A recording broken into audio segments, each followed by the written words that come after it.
Well, welcome everybody. Thank you for joining us all around the room, people behind, people in front. Thank you for being here.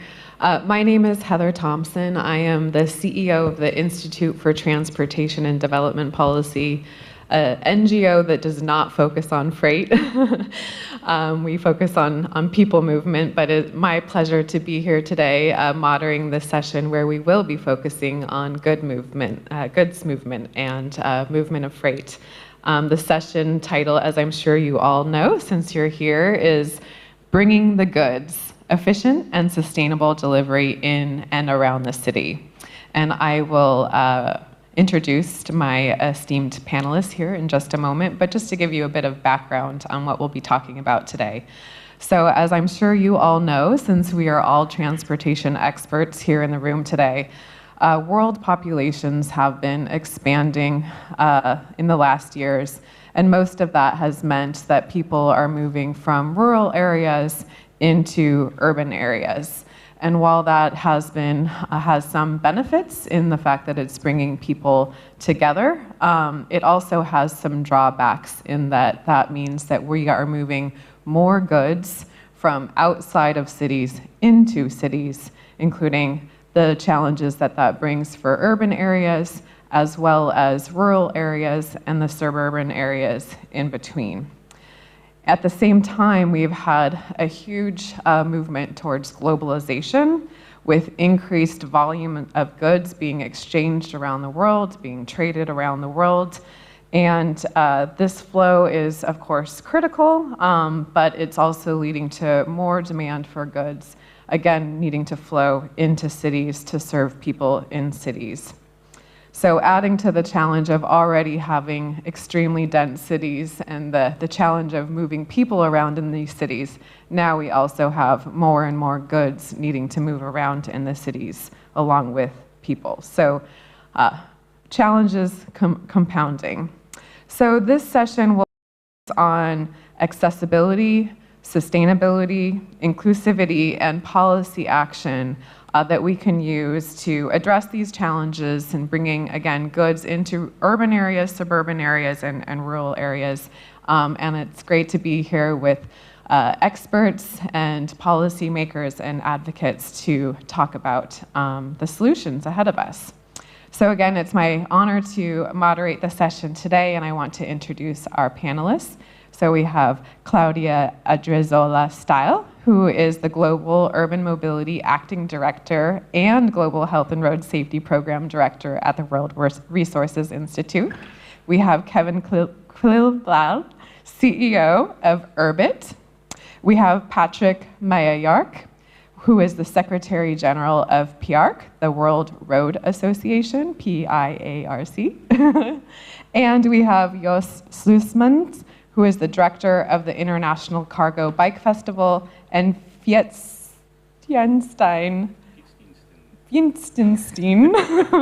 of the Netherlands. So we're going to sort of go from large to small and sort of starting big picture with some of the kind of core problems or challenges that are at the root of all of this, and then maybe take it into current day, talking about the challenges that have been introduced by the pandemic, COVID-19 pandemic, and then ending with some ideas on policy solutions, and then hopefully that will stimulate some good discussion and some questions from all of you in the audience. So Claudia, let me start with you, sort of the big picture. Really taking a step back, what is the impact of freight in urban areas? And what are the critical challenges of bringing goods to people in the cities today? And as we think about our challenge of global climate change, what does that mean for the impact on emissions? Thank you very much, Heather, and thank you very much for all of you to join us today. Freight is critical for our lives, right? If we look around, most of the stuff that is here has been brought by freight. It is critical for our economies as well. As we have seen, with all the delays and the pandemic, we have had inflation and political instability because of freight. When we look at urban areas, the impact that freight has in our lives, in people's life in cities, is incredible, right? From air quality to congestion to road safety, noise, it is a huge impact. Let me just give you some numbers, Heather. In a city, in average, freight will be about 15% of the vehicles, but they emit 50% of the GHG emissions. And they occupied 40% of the space. When it comes to road safety, in a city like New York City, trucks are only 3.5% of the fleet that is driving in the city, but they are responsible for killing 36% of the bicyclists and 12% of the pedestrians. And that is even worse when you look at a city like London, where the number of fatalities among bicyclists is 58% and pedestrians is over 20%. So we have a big impact in terms of carbon emissions. Yes, we have a big number, as I said, it's 50%, but what matters for our health in cities, the majority of the emissions that are carbon, black carbon, come from freight. So we have a big impact when it comes to urban areas. Now, things are changing rapidly. The pandemic has really challenged the status quo. And what we are seeing is that a lot of the companies, the long-range companies, have seen their numbers, their prices, gone up by about 25%. And so they are rethinking, how can we make shorter trips, shorter deliveries? But one thing that we have observed, and that is very interesting, is that while we have managed and focused a lot on passenger vehicle, passenger transport, we have not really focused much on logistics. A city like Buenos Aires, one of the largest cities around the world, has just started 2 years ago with a logistic department. So you can see that it's a topic that is incredibly impactful for our urban areas, but it's not managed. So I really think we need to start reflecting a little bit more about how we manage these deliveries. Now, just to finish, what we have seen during the pandemic is that a lot of companies have suffered incredibly of economic downturn. But we have seen deliveries companies become unicorns. Take Gojek in Indonesia. They represent 1.6% of the GDP of the country. In an average, an Indonesian spends 1/4 of his or her monthly income in Gojek. And I can name Deliveries in the UK, and you have Navanjang in Vietnam. So it's been a big change. Now the main question is how we drive that change to make the 60% GHG emissions that we need to keep in our 1.5 degrees Celsius for climate change. Thank you, Heather. I love the idea of logistics firms being unicorns. I mean, this is what we need more of, right? Patrick, let me turn to you, being in charge of the World Roads Association. I'd like to ask you about the challenge of connectivity. So what is the role of infrastructure? Obviously, roads are some of our biggest, most important infrastructure around the world. So what is the role of infrastructure in supporting deliveries around the city? And how can transport among city centers, suburban areas, and rural areas promote more sustainable goods and localized production and consumption of goods? Thank you, Heather. Well, that's a broad question. I will start with infrastructure. Infrastructure is not only transport infrastructure. I would like that we consider including warehouses in that area, including land planning issues, because we probably don't want those warehouses to be positioned just anywhere, and they need to be positioned where it makes sense, and we need to plan transport infrastructure accordingly as well. So it's not just one actor here and one actor there, Amazon building warehouses here, and then suddenly realizing that we need rail or we need roads. That's pretty obvious, but it's easy to forget. Well, transport infrastructure is diverse. We all hope that there will be more rail freight transport, more maritime transport, more waterway transport, of course. If we think about roads, it's important to keep in mind that roads are necessary for about 80% of all inland transport, passenger and freight. And road assets are massive assets of all governments. And it's important to consider them as assets that need to be maintained, or to even think of the cost of not maintaining those assets, just like your house, for example. And that's just basic. So we need to think that roads and transport infrastructure are necessary for all modes of transportation. Cargo bikes, for example, need streets. And those streets need to be designed, maintained in a way that will accommodate all sorts of transportation.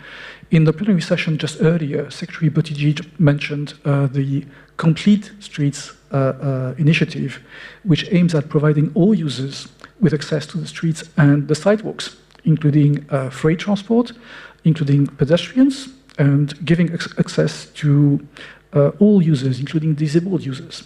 But back to freight and to transport, something I would really like to mention is electric vehicles and electric road systems.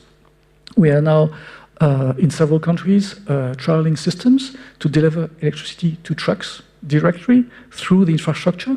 There are several options to do that, and recent analysis shows that this is very cost effective and could even deliver up to 88% reduction in greenhouse gas emissions, which I think will be appreciated by everyone.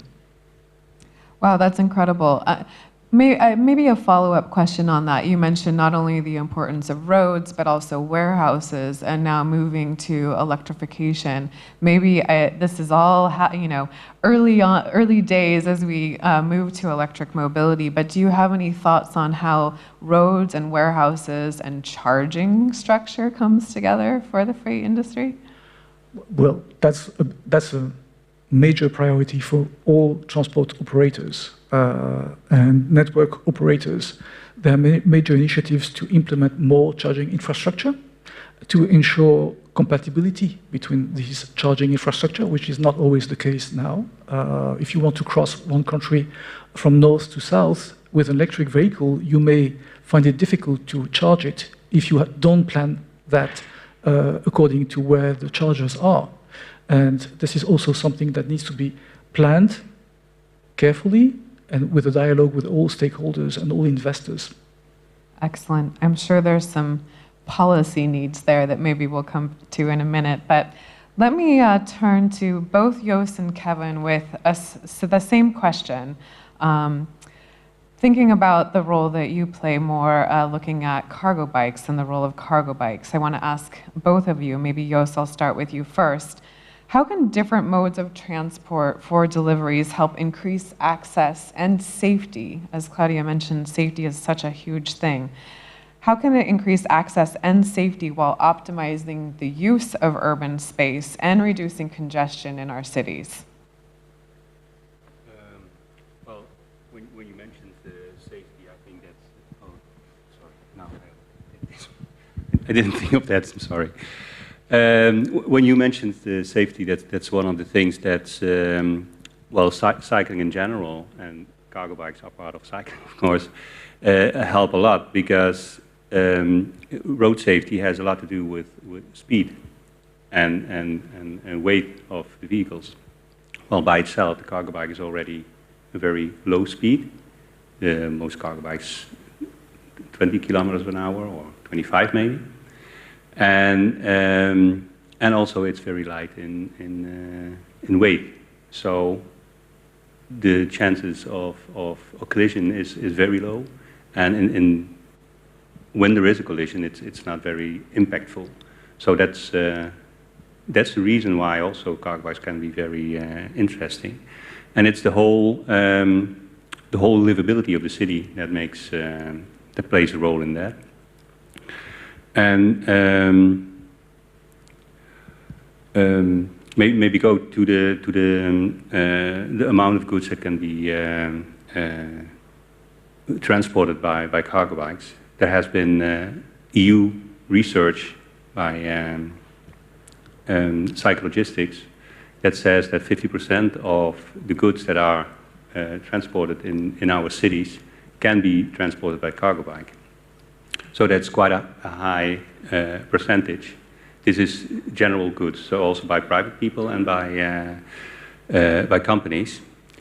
They cannot replace, of course, big trucks that are full of goods, but a very large part of the goods that are transported in our cities, it's very small amounts. And I think that's what a lot of people forget. I mean, there are big trucks and vans, but there are also, and they are not very full. For instance, the vans are, we have done research in Amsterdam, for instance, in a neighborhood where 80% of the vans that were in that neighborhood delivering had only one package that they delivered. So they ride with a whole van to your door to deliver a package. That's not the package deliveries, the professional companies, but there are different. And that's really what we have to change. And I think that in 2016, I said something like, you know, when 50% of the goods can be replaced by cargo bike, that means in the Netherlands, where there are about 800,000 commercial vans, that 50% of that would be 400,000. And as a matter of fact, we are now about halfway on that 10 years. It's actually happening. It's not the case that all the vans are replaced by cargo bike, but we do getting the numbers to reach 400,000 cargo bikes on the roads in the Netherlands by 2025. And 2025 is a very important date, because from that date on, in about 30 to 40 cities in the Netherlands, there will be zero emission zones. And well, electric cargo bikes can play a very big role in that. Of course, also electric trucks and electric vans, but when you can replace it to cargo bikes, that's a better way to do it, because they're also very efficient. In Sweden, actually, Velo has done a research on the energy use of cargo bikes in comparison with an electric van. And it turns out that when they do the same routes, the same amount of packages that they deliver, they only use 6% of the energy what a van uses in comparison. So that's, and also when we talk about the climate change and the use of energy, that of course is a huge potential. Wow, that's incredible to think that we have that many deaths, fatalities on our streets because we're moving air around in big trucks. Yeah, We're moving air and killing people. That's just terrible. And also when you drive down the street and you see all of these trucks and vans, you assume they're full, and so the challenge of reducing them on the streets would be enormous. But when you think about the fact that they're mostly full of air, yeah, that's and really, that's not visible to us, the challenge is really not that great, right? We should make sure that all of the vans are transparent so that we really know what's in there. Oh wait, a transparent van sounds like a cargo bike. Sounds like a cargo bike. Wow, and incredible. I mean, the move towards electrification, of course, is something that we all need to do, but we also have to think about how much energy we're consuming, right? We have a huge challenge to turn our grids green, so the less energy we consume, the better. And I think also you brought up the idea of zero emission zones. So often when we talk about zero emission zones, often freight and goods movement are the barriers that are often put up. Like, okay, we can figure out how to move people around maybe, but how do we deal with freight? But this is a great example, and it's really wonderful to see the Netherlands implementing so many zero emission zones, and that this is such a core part of the solution. Kevin, let me turn to you and tell us more about Urbit, because that's maybe something that's a little bit less clear from the title.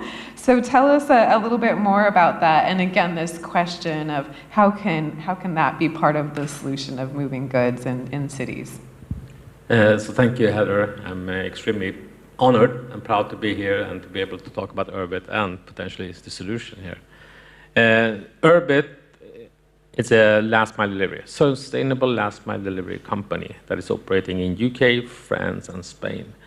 All of the deliveries are performed by cargo bikes because we truly believe that's the solution. We see that the larger cities we have mentioned here are suffering from congestion and pollution. And I'm sorry, electric vans are not solving that. You're just moving the problem to a different area because they are causing congestion. They are blocking the streets. They are adding other problems.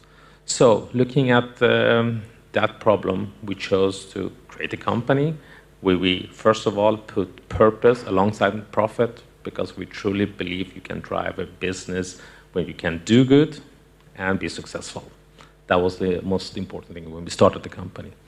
And fortunately, we could show that, and we are B Corp certified since 2020 as one of the first logistic companies that have enabled to meet the highest standards when it comes to environment, but also social responsibility. So then regarding Urbit, it actually comes from urbanization, and again, urbanization doesn't have to be something negative. We can use it, again, put people together, and also get a density in terms of simplifying the process of logistics in that sense, because everybody is in the same place, and the goods are already there. Excellent, excellent. Well, thank you. So this is all great. Sounds like some real practical solutions. But then COVID happened, right? And all of a sudden, people were not going shopping, and they were instead going online and purchasing everything. So I'm sure we've all experienced it in different ways around the world, that deliveries have just gone through the roof. And Claudia, I think you already mentioned some statistics. So maybe, I don't know if there's anything you want to say to elaborate, but just maybe doing a bit of a round from each of you and hearing about, what have been your observations of the impacts of the pandemic on all of these patterns and what that means for the solutions that you all have just mentioned. And Claudia, maybe start with you again. Sure. Two big reflections. The first one is, yes, COVID changed our lives. And I think if we reflect about freight, it helped us to get out of the status quo, right? It's challenge us on the way we move, our goods. And while the iron is still malleable, we might as well take the opportunity and change it the way we want with the objectives that we need to achieve. So I think we are in a very good window where we can make these changes now. On the other side, what has happened with these deliveries really has brought an incredible impact to urban areas. Before, in New York City, people used to go downstairs, go to the little corner store. Now you order everything through these apps. The single thing, I don't have detergent. Well, somebody will come to my door and bring it. So those are behaviors that we want to also change. We don't want to keep that pace of deliveries. I think when we think about our cities and how we want our cities to be, we want that we live in these places and we have health and we have good quality of life.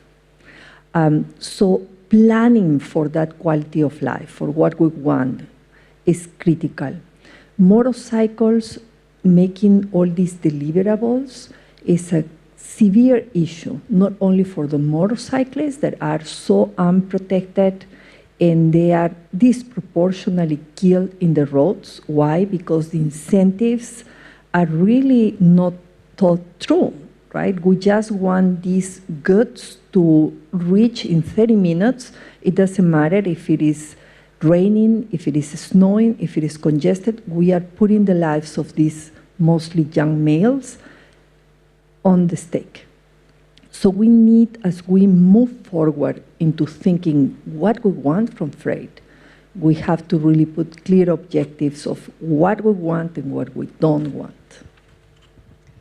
That's excellent. And I think you bring up one of the biggest dilemmas, right? It's at that time of bad weather, when it's raining and when it's snowing is when we want those deliveries, and we want them now, which is exactly at odds with more safety, right? And you brought up the example of New York City, which is where I live some of the time, and most of the bike riders, and I think this is a common phenomena in cities, are the lowest income citizens, often immigrants as they are in New York, and we're just not looking out for their safety at all. So there's so many issues wrapped up in that. Let me turn to you next, Kevin, and what are your observations given the pandemic? Definitely has been some ups and downs. On the positive side, it has enabled companies such as us, that is performing deliveries by cargo bikes, to be able to get into the market, because the volume has increased a lot, and the mindset for retailers has also changed in terms of how can we find other solutions to get the goods to consumers, because the traditional logistics companies are struggling basically with capacity, which opened doors for us. At Urbit, we focus on not food, not on-demand deliveries, just parcel deliveries, and the observation is that big portion of the parcels are small. It's shoe-size boxes or less. And again, back to your comment, we don't need big trucks to deliver them. We can definitely handle 70, 80, 100 parcels per cargo bike to be able to do that.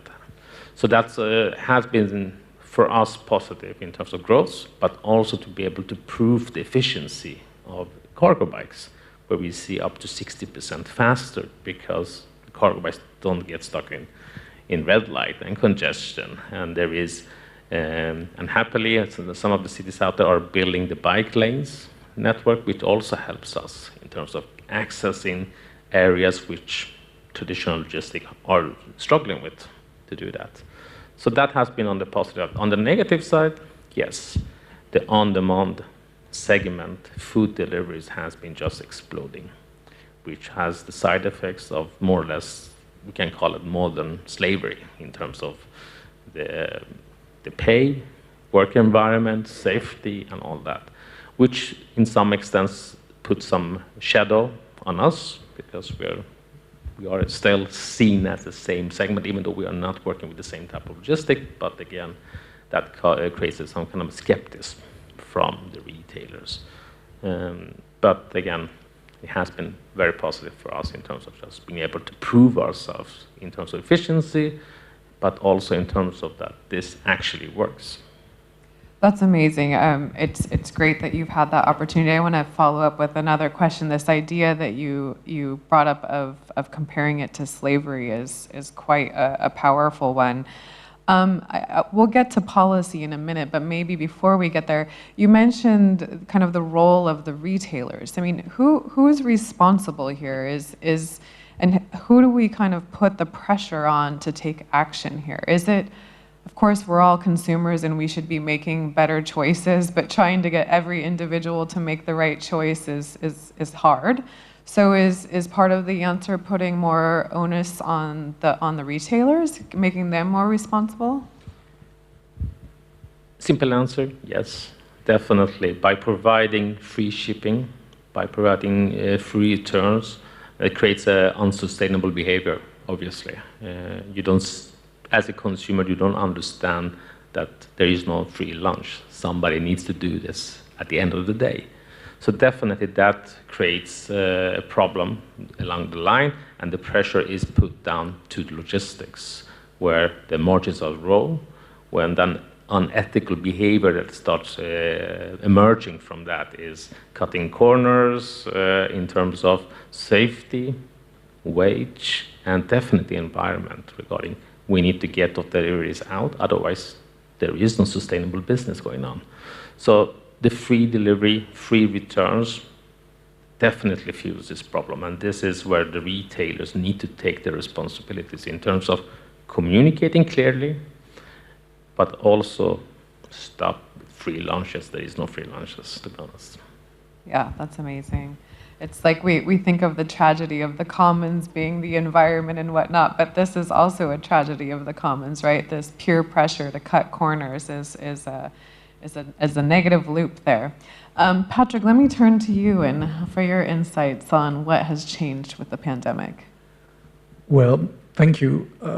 I'd like first to confirm my impressions with Kevin's.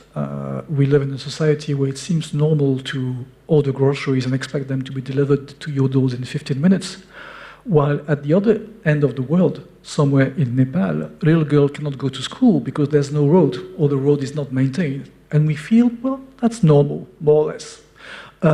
Is this the society we want to live in? How, and I'm looking at the theme of this year's summit, how equitable is that really? And a good thing of this pandemic, if I can say that, is that it has put freight questions and supply chain management, even questions among topics that you would discuss during dinner parties. Everyone has an opinion, and everyone now more or less is aware that there are issues there. But having said that, I think the first lesson of the pandemic is that freight kept moving. I mean, in the early days, right, the early weeks, no one would have said that. In the end, it kept moving. Now we've entered into a very different phase of the situation, but that's a different story. We have established recommendations in our organization to be better prepared for the next pandemic or better crisis. And those include, well, being better prepared. I think we've been lucky. Being better prepared and making sure that we build flexibility into the system in terms of allowing all partners and stakeholders, shipping companies, transport authorities, guards across borders, to be more flexible when it's needed. Because we've been lucky that this has happened across Europe, for example, and across the world. Lots of people have had to spend a lot of time being flexible with rules that were not designed for that. Another lesson is that moving freight from A to B is still very complicated. It's a very complex business. So we still need to improve, and I will use that word, sorry, to more digitalization to make it easier. There's still a lot to be improved here. And then a last remark, and this is more of a question for everyone, are we ready to build more redundancy into the systems?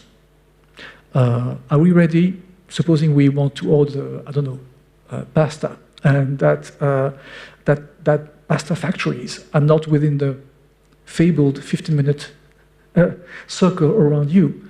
How are we going to do that? Do we want to build and pay for redundancy? Pasta is easy. What about fridges and computers? Are we ready to be able to build those closer to home? Those are really very significant questions that we would need more sessions than just this one to handle that. And the costs and complexities associated with that are, I think, on the agendas of every politician now.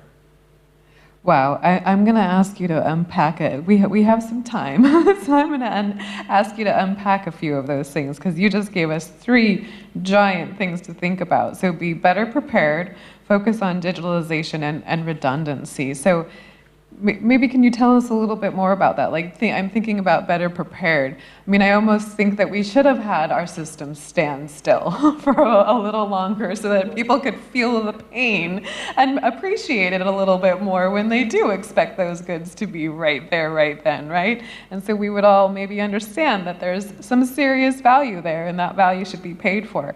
But how do we create rules, or how do we create a framework for being better prepared? What does that mean? What does that look like? If you think of transport, and road transport in particular, there are organizations like the International Road Transport Union that facilitates transport across borders, for example.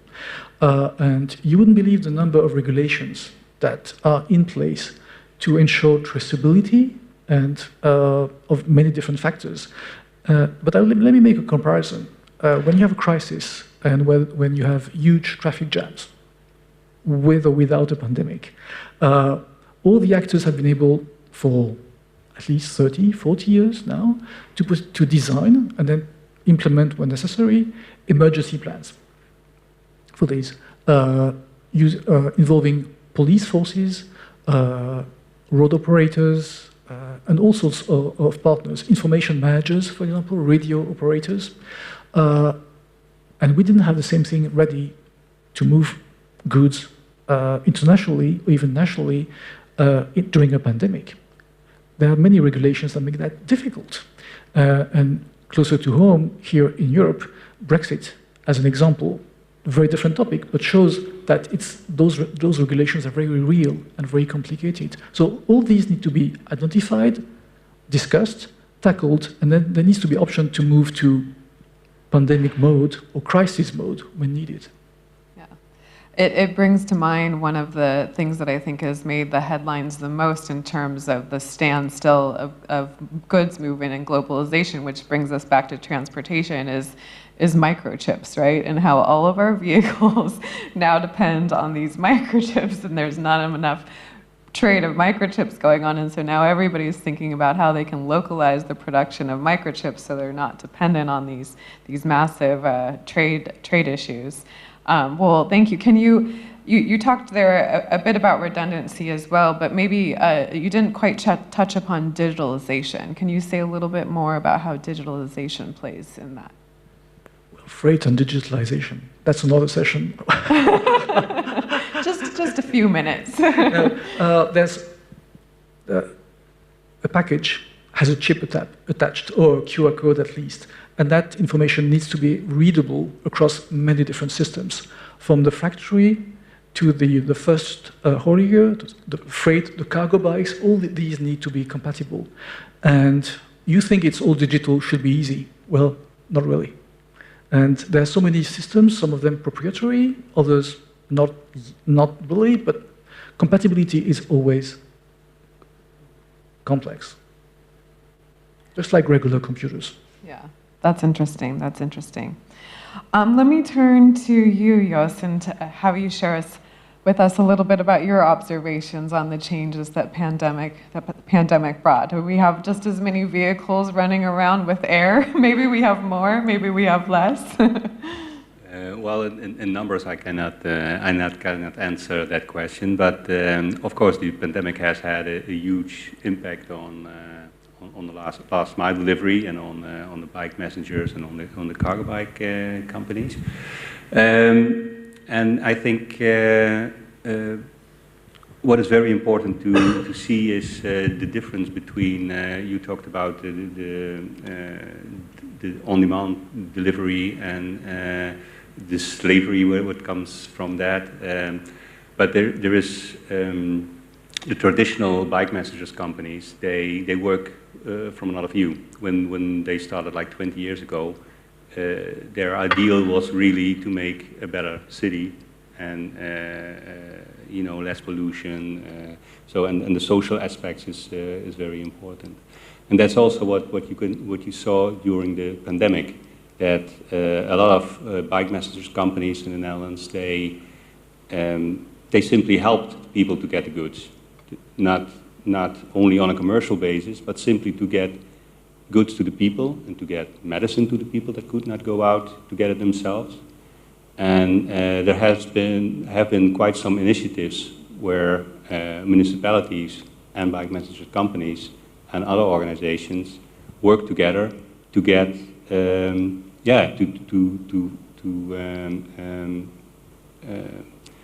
help in this problem with getting people the goods to their homes.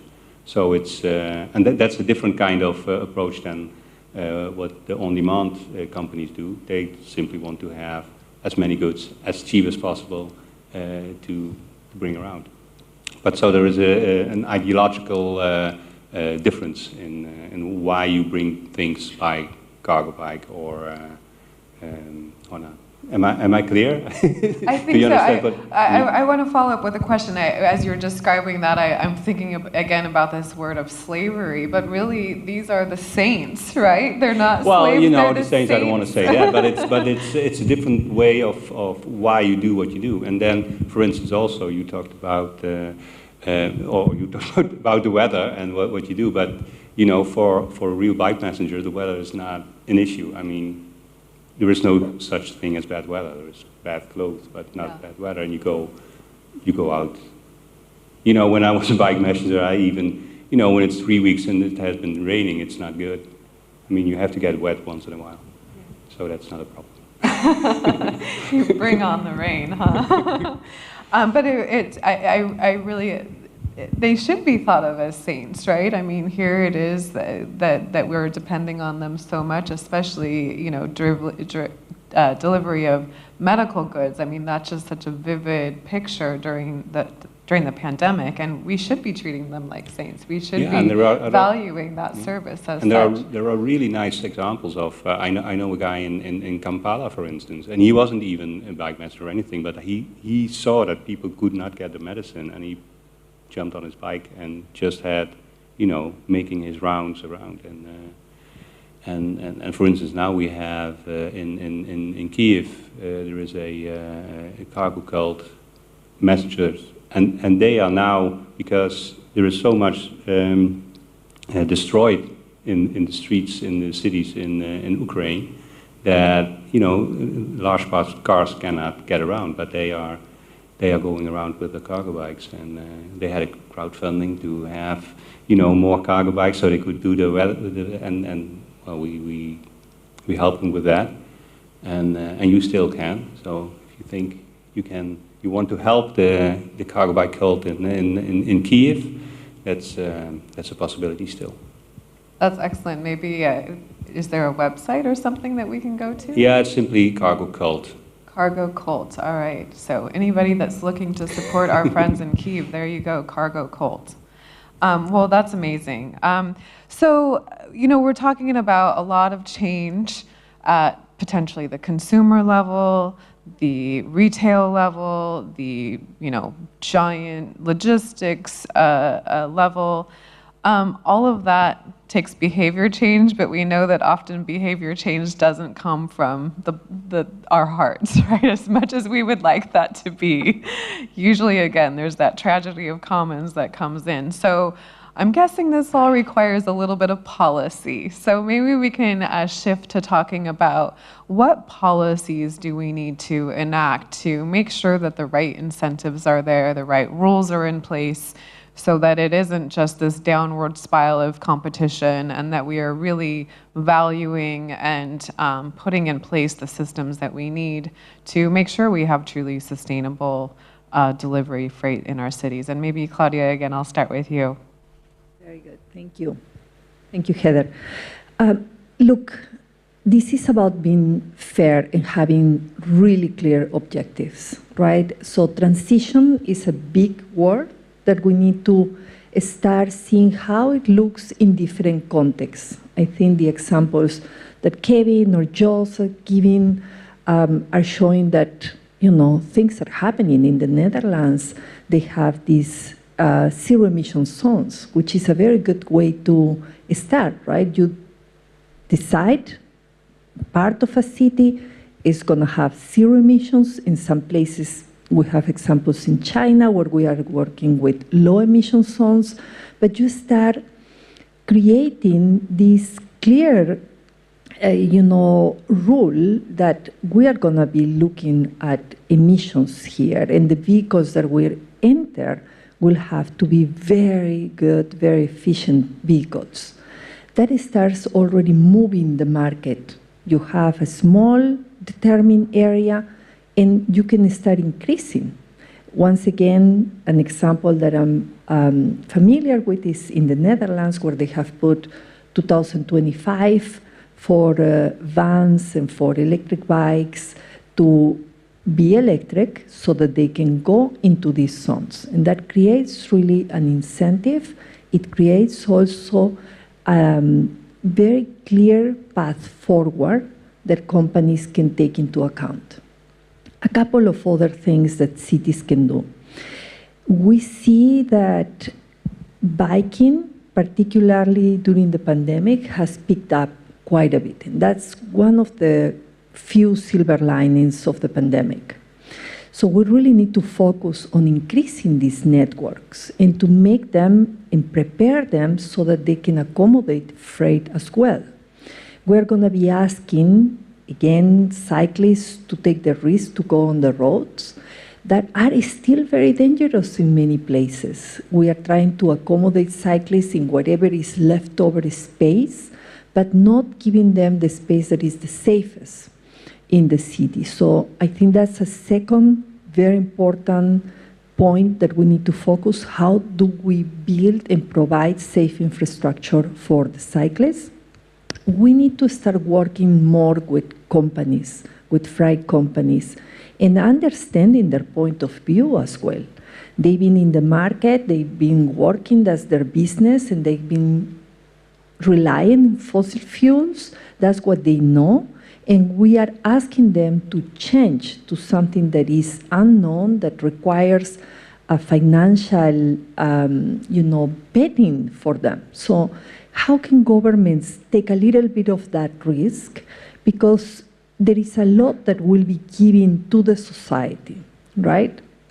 And with that, also understanding a little bit more about how freight moves in cities. As I mentioned, there are many cities around the world that don't know anything about the logistics of their cities.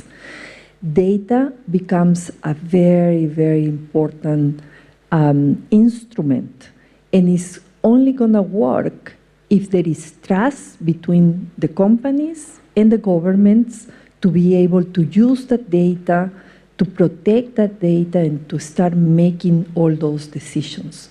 So there are a few steps that I think are short-term, that can be taken pretty soon, and with a couple of things in mind, right? We really have only 8 more years to make sure we decarbonize before we get into big trouble.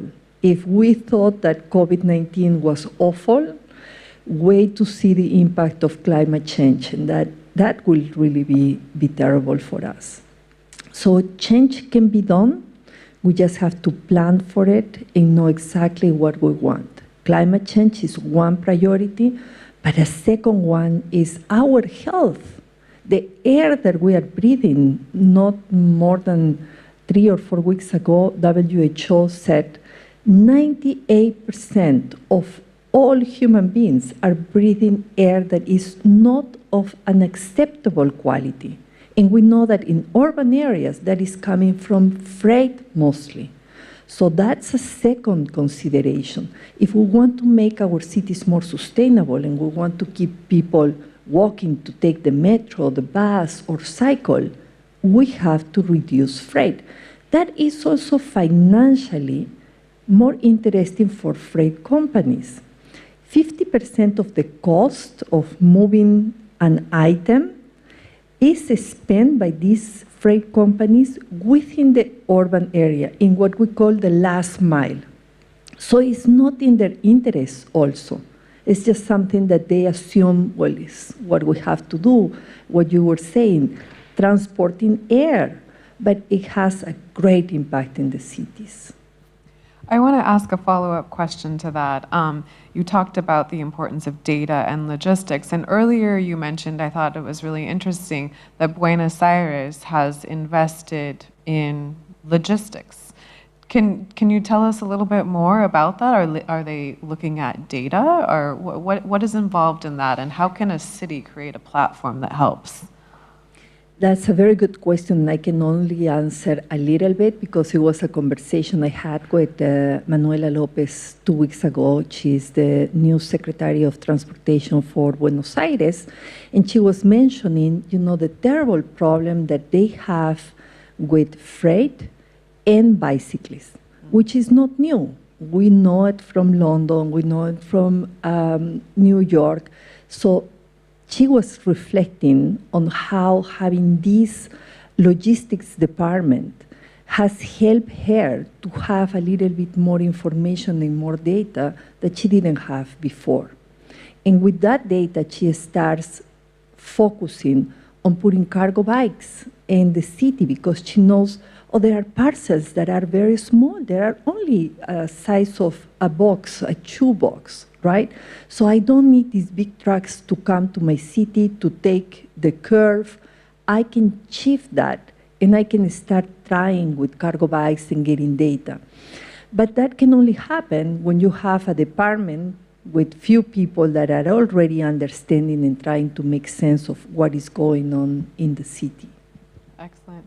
Since we're on the topic of logistics, Patrick, maybe I'll turn to you to say a little bit more about what you think are the policies or the broader regulatory environment that's needed here.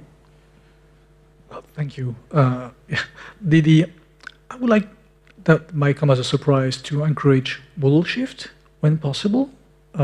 Road transport is excellent, and cargo bikes need roads or streets. But if we can shift freight to waterways, to rail when it's available, light rail in cities, as used to be the case decades ago, that would make a lot of sense from a greenhouse gas emissions perspective. So if we stick to road transport by trucks or bikes or other, of course the first objective is to have less emissions from each vehicles. We're thinking about electric vehicles, for example, and then as just mentioned, we should find ways to encourage each vehicle to drive less and transport more. Transporting air just doesn't make sense, as we all have identified. And then how can we regulate that, and what are the cost-effective solutions that we can find? Because incentives are great, slavery is not a good thing, and I think we all agree on that. But are consumers ready to pay 2, 3, 4, 5 more, 10 euros more for their package? I guess the answer is not very positive. So how do we solve that equation? When you are a family and you really want your baby food delivered now and you cannot leave home, are you ready to pay 5 euros more? How do we solve that? How do we maybe subsidize some families, or in some cases to some situations, to be able to really address all the negative externalities of freight transport? I would like to mention two more things related to infrastructure. It's really vital to ensure coexistence of all users on streets and roads and others. Vehicles, trucks, dangerous, bikes, but also pedestrians and public transport. In many cases, Paris is one example, I would say that public transport in recent years, or buses, seem to have become less of a priority as compared to cycling. And there are good reasons for that. But if you're old, or if you are fragile for some reason, are you going to ride a bicycle? Not very likely. And my last remark is about the infrastructure that supports all of that. You would say it's a bit pro domo, I admit that, but it's important to plan and maintain your assets. Climate change is upon us, as we all know. Potholes are going to become more numerous, more severe, and bikes don't like potholes. So how do we plan for proper maintenance and predictive maintenance of our assets? It's expensive, and those expenses need to be funded somehow. And maybe freight companies could be asked to fund those assets more. Thank you. Wow, the practicalities of more potholes with climate change, right? Things are getting real. Kevin, let me turn to you to answer the same question. But I also want to kind of tie on another question because of a comment you said earlier.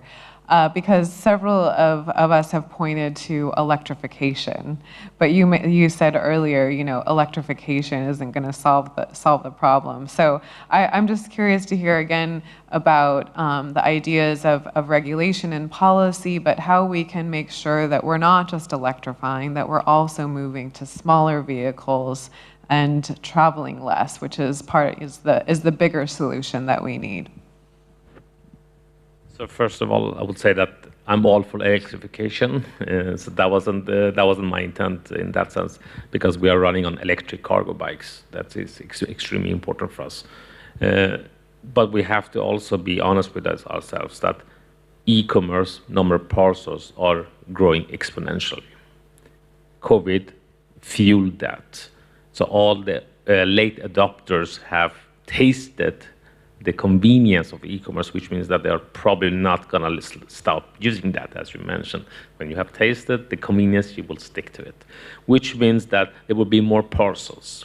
But the incentivizing program, the grants that are being offered, is to turn to electric vans, that means more vans, because you get grants, and the volume is increasing, so you get more vehicles, etc., which means that the problem will actually be larger by that type of incentivizing program.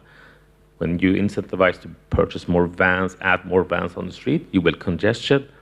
Congestion will create pollution because there will be other cars stuck in that congestion. So that doesn't solve the problem. So when we talk about sustainability, we need to be clear regarding objectives. It is to remove congestion. It is to remove pollution. Then incentivizing solutions that actually address that. I'm not seeing that many grants or incentivizing program to enable psychologistics in that sense, which we are missing in here. So that will be, look at the objectives, make sure that we optimize in the right direction, because right now the policies and the grants are not doing that, to be honest. The second one is regarding communication.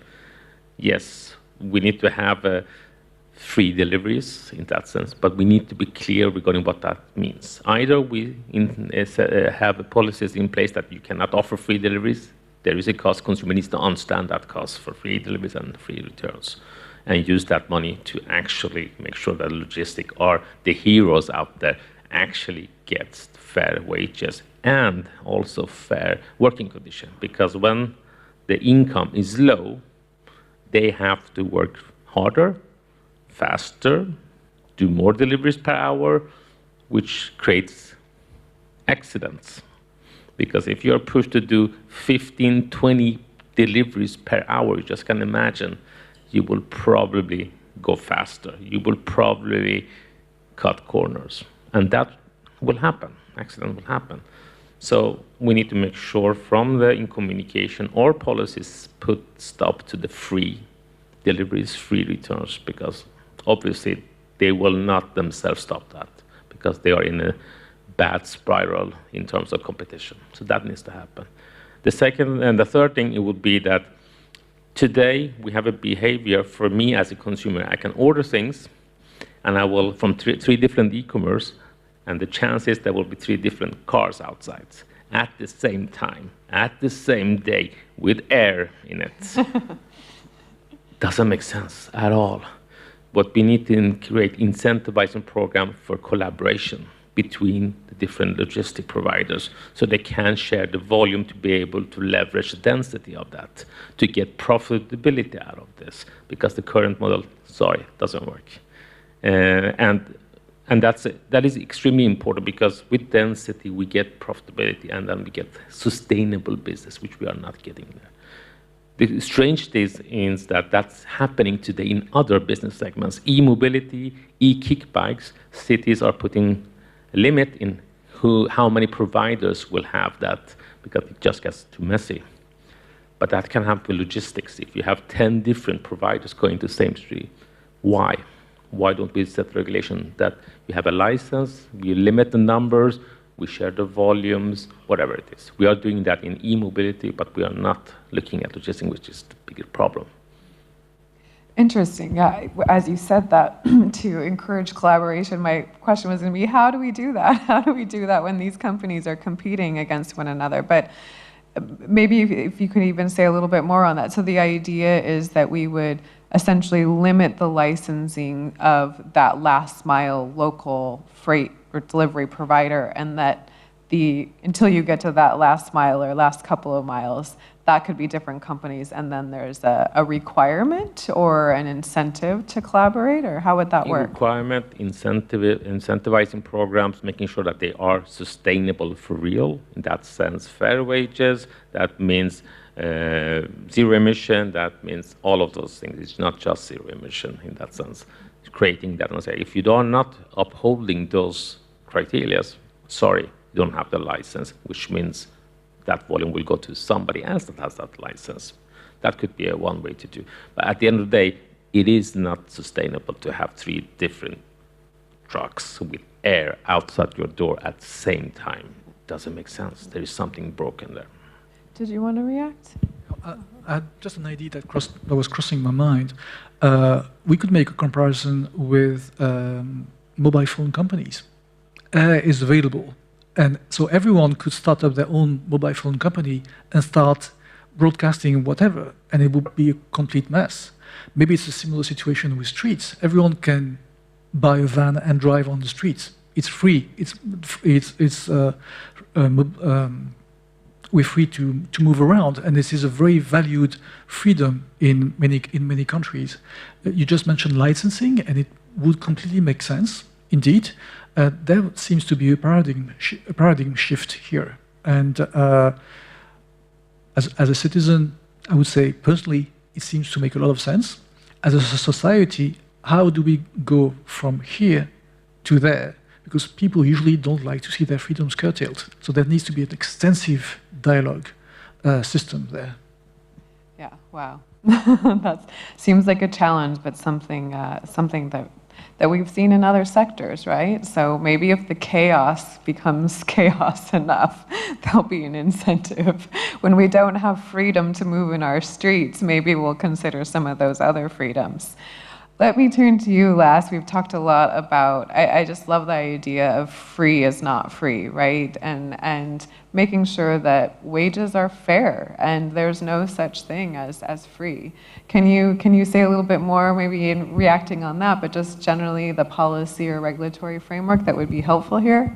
Well, Turning yeah, our messengers from that's a very slavery good, to saints.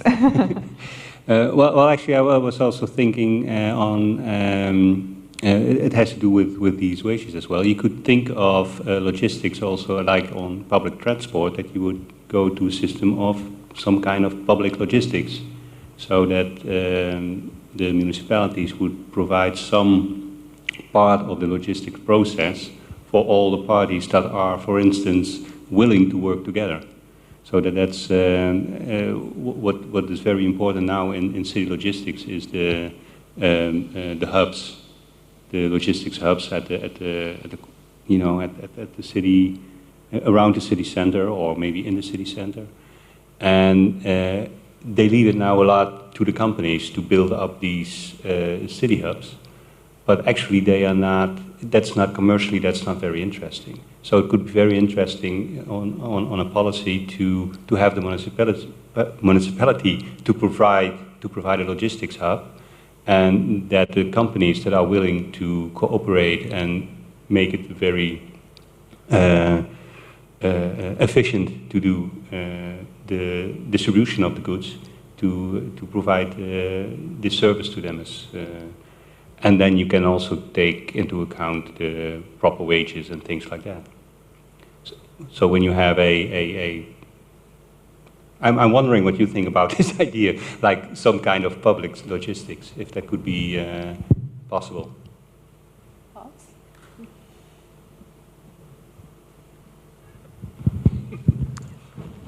I believe we had that in Sweden with PostNord, the public, but at the end of the day, to be able to keep up with the ever-changing, to be able to create the positive sides of competition together.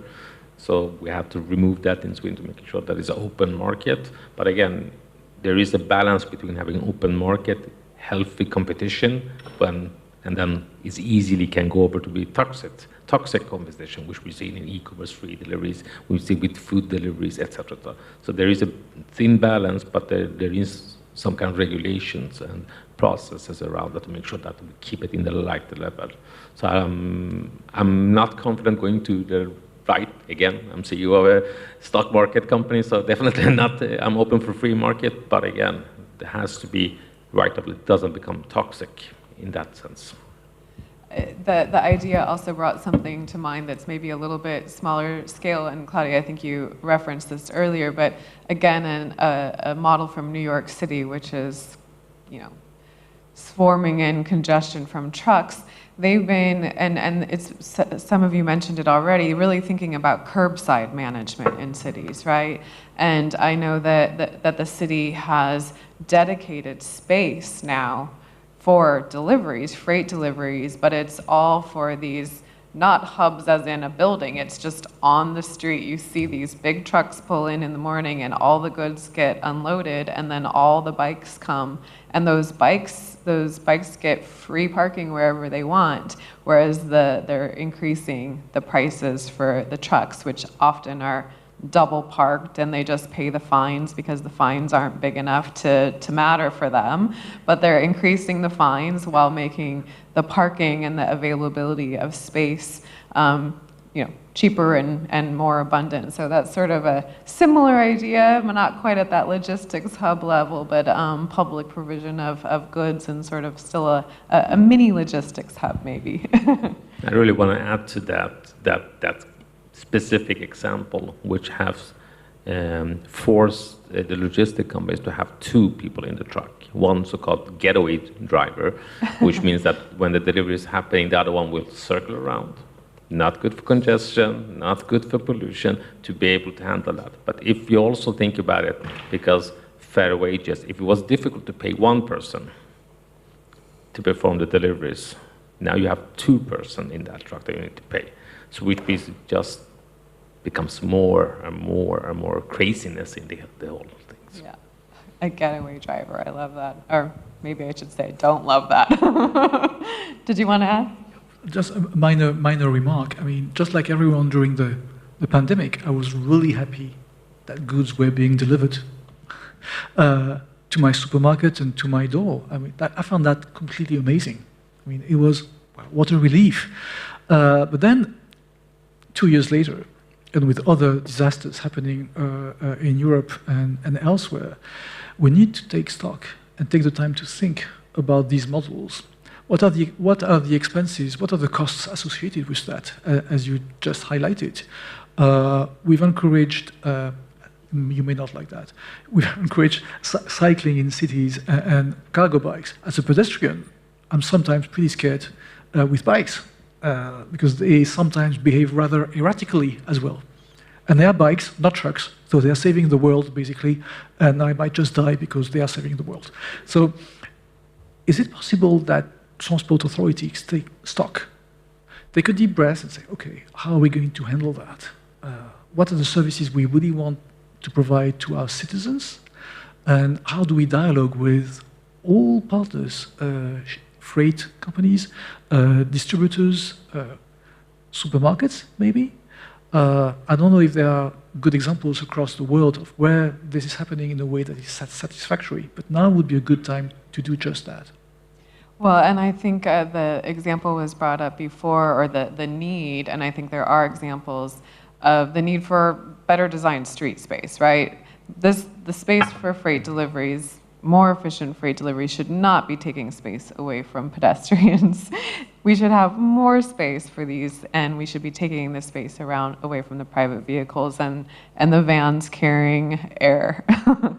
And I think somebody brought up the example, one of you brought up the example of e-mobility, and I think there is a big opportunity here for freight delivery companies to be part of the advocates to try to get cities to dedicate space to the right things, right? We shouldn't have the good things at odds with one another. We should be taking space away from the larger vehicles. Well, often in these panels, we run out of time for questions for the audience, and I want to make sure that we don't do that. We have about 15 minutes left, and I saw a hand raised earlier, I think, with an idea, but maybe it's an idea/question. So I can see you first, and if we have a microphone from the front, from the audience and behind you, I'll get to you just a minute. I think we're looking for a mic. Thank you.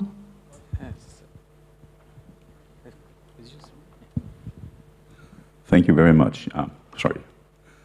I really enjoy your conversation, so I could just keep listening to you, but thank you for allowing the audience in. It was just about being creative about possible roles for the public sector, also in urban goods delivery. It was interesting that you started to explore different roles that the public could play, but how do you do that without destroying a market? Another model is from public transport, passenger transport. There are different models there as well, from the complete public monopoly of providing public transport to the completely free market. And none of those two models are necessarily ideal. They have had drawbacks demonstrated at large scale around the world. But somewhere in between, maybe you can imagine some kind of concession system for freight, like you have concession systems for passenger public transport, where certain companies could apply for a concession on a competitive basis for a period, for some years. Maybe they could have this service. Then there would be competition to have the market, less competition in the market. And there could be some riders or some criteria attached to those concessions, as you already discussed. Maybe that's a model. Another possibility is to think of the public procurement. The public sector plays quite a role, in some countries more than others, through their procurement efforts. And we see cities around the world where the procurement is used as a sort of like a Trojan horse to bring in more sustainable freight solutions by, well, the public sector buys various services, products for its, schools, for everything. And if you want to be a provider for the public sector, you need to bring in either cargo bikes or electric vehicles, or at least fulfill certain performance criteria for the delivery. And in this way, the public sector can also help shift the market in that direction. So there are many roles, but I don't think very many cities have thought about this totally about. I mean, each city sits with this challenge, and maybe they should come together and speak more about how they can be progressive forces and what kind of requirements from the national governments would be needed for them to play a stronger role in this. But thank you for bringing this up. Great ideas. Any reactions? Thank you, Henrik. I completely agree with you that one thing is clear. The current situation of freight in urban areas is unsustainable. And we might need to start trying some systems that improve that. It's just, it's too much of a free lunch, as you were saying, Kevin. But all of us are paying for that, right? It's not free. So some type of regulation needs to be tried. And definitely in terms of transparency, it needs to be transparently regarding how do you perform your deliveries? What do you pay? What type of vehicle? How do you maintain those vehicles? Because it is well known that it's been cutting corners regarding maintaining brakes, maintaining winter tires, etc., because there is no margin there. So that transparency regarding, are you upholding those elements that you need to be able to do that, to be able to have that license or to be able to drive business? Right now, there is no transparency. We have no clue what's going on behind the scenes until there is a whistleblower or something that pops up in the news, and then after 2 weeks it's just forgotten again, and then we're back again. So that kind of transparency needs to be put in place. Patrick? As you was, I would like to quote you, Heather. As you said earlier, free is not free. And we're all paying the costs. And there are some expenses that are not identified clearly and would need to do that. And there are examples, as you highlighted, from other industries. For example, the rail industry, the rail transport industry, where the commodity are the tracks, and you cannot have 3 trains on the track at the same time. It just doesn't work. We know that. And I was mentioning the telephone industry earlier. that would be jamming, wouldn't work. So why do we think that it should work on streets? It's magic. So it's a good time to look at other industries, look at what competition and authorities have put in place, and maybe look into those toolboxes, and think and decide whether some of those measures will be applicable there. Yeah, definitely sounds like a need for innovation and more conversation and stealing ideas, borrowing ideas. We'll steal them. Steal ideas from other sectors. And the idea of a concession system, I think you could really level the playing field for everybody operating, right? Make sure that fares are reasonable, make sure that whatever bike you're using is maybe only goes a certain speed because you've got some technology in it and a licensing system, so you can really start setting the rules and making sure that everybody operating in the system is abiding by them. Gentleman behind me. I'm Giles Bailey from London in the UK. Kind of building on the previous question, I think you've touched on this issue in parts of the panel, but I'm really interested in scalability. Because again, in lots of the world of mobility, we do lots of trials and often get lots of good learnings. And particularly what I'm seeing in freight logistics is a lot of cargo bikes, for example, in my own city of London, but again, on a very localized basis and around zero emission zones, congestion charging zones in the city center. But if we're going to meet the kind of broader greenhouse agenda, we need to kind of up the game to quite a different level. And my question is, to get to that other level, is it really a top-down cities, governments just telling the industry what needs to be done? Or do we think the freight logistics industry, or even the people, can kind of lead the charge to bring change to this industry? Is it bottom-up or is it top-down to really meet the wider needs of decarbonization? That's a great question. And I think it's not either or, right? It is the government setting the rules, because we know that if we leave it to the market, it's not going to work. But leaving some good space for innovation, right? To really get those bright minds to work with the set of goals and bring the best that we can get for logistics in our cities. Patrick? Yeah, I think you said it just right. Competition leads to reduced costs, usually, not always, but usually, which we all like, and also brings lots of innovations and ideas. And we should not kill that. If we find it's too complicated or too expensive on many different levels to have goods delivered to our doors, why don't we encourage freight companies to design lockers, not at the corner of every building, or every street, or every 500 meters, or whatever, and prevent delivery to the doors, or make it much more expensive. I'd like to have my pasta delivered to my door, but I can walk 100 meters. And that would make much more sense from a efficiency point of view. Just one example, and I'm sure that we don't want to kill competition, and we don't want to kill innovations like this silly one, or maybe, and I'm sure, much better ones. I love that idea. The image of the lockers took me back to a trip I did a few years ago in China, in Guangzhou, a city where we have an office and we do a lot of work. And we were in this urban village. We're not even talking alleyways. Like the ways that you go through to get between the houses are so narrow, you can barely even fit a bicycle. And I saw these lockers, very high-tech lockers within these urban villages. And I was like, what is that? And they were just that. They were delivery lockers, and everybody would go to their lockers and pick up their goods. I'm not sure what company owned them or how it worked, but innovation. We have lots of ideas to share around the world to solve this problem. Did you want to make a comment?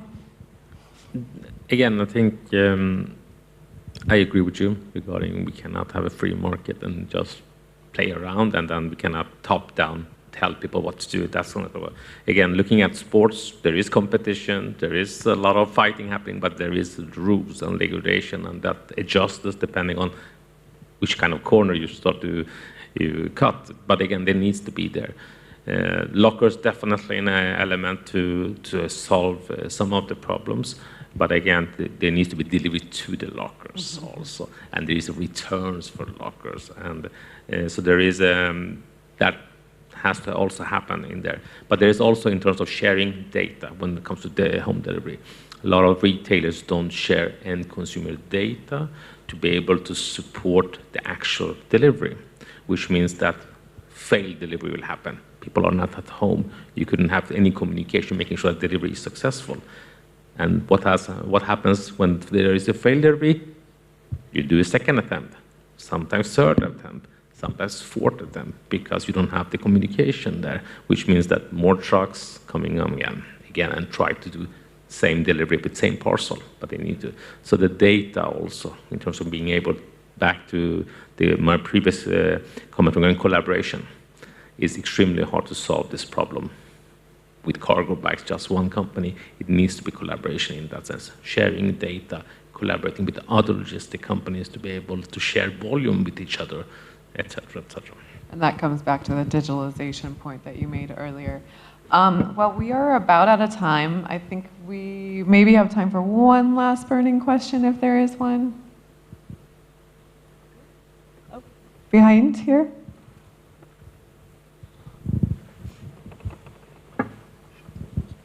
Hi. Hi, I'm Pablo Bassano from Buenos Aires. I want to sorry. I would like to ask you if you think that both cities and private companies, private logistics companies, will collaborate with each other by sharing data, because it seems to me that both are trying to solve the same problem, but they are not communicating with each other. Do you think that the private companies that mostly own almost all the information about logistics want to share its information to the public sector? Such a good question. Ideas? Look at air transport. Look at air transport, for example. Every airline, freight or passenger, they share data with the control centers, luckily for us. Otherwise, there will be many more accidents. And it shows that it can be done. I don't know how we got there, though. Probably in the early days, we were much more confused than where we are today. But it shows that it can be done. And I hope we'll get there one day. Wow. Yeah. Well, if we only had that I think that there's so many interesting images that have come out through this conversation, and one is if we had the danger of things falling from out of the sky or colliding in air, people understood that the reality that we're facing is that significant. Maybe there would be more cooperation and having some control centers, right? That's what we need, are control centers. Well, excellent question. I think that was a great last question. Any final comments, any final thoughts from you all before we close? Well, I'd like, well, maybe it's a different subject, but I'd like to put emphasis on, we are talking about the transport of goods, but when you talk about cargo bikes, there is a huge potential in service logistics. So the technicians, craftsmen, I said it's a different subject, but I think it's very important because it's even a much bigger potential than in the transport of goods. In transport of goods in cities, it's like, you know, maybe 5–10% of the vans, but in service logistics, it's like 25–30% of the vans in our cities are used by technicians and other servicemen. And I think that's a very important thing to look at, and that it can make a change. Yes, putting on another big challenge for us in the last minute. We'll have to take that to the next session.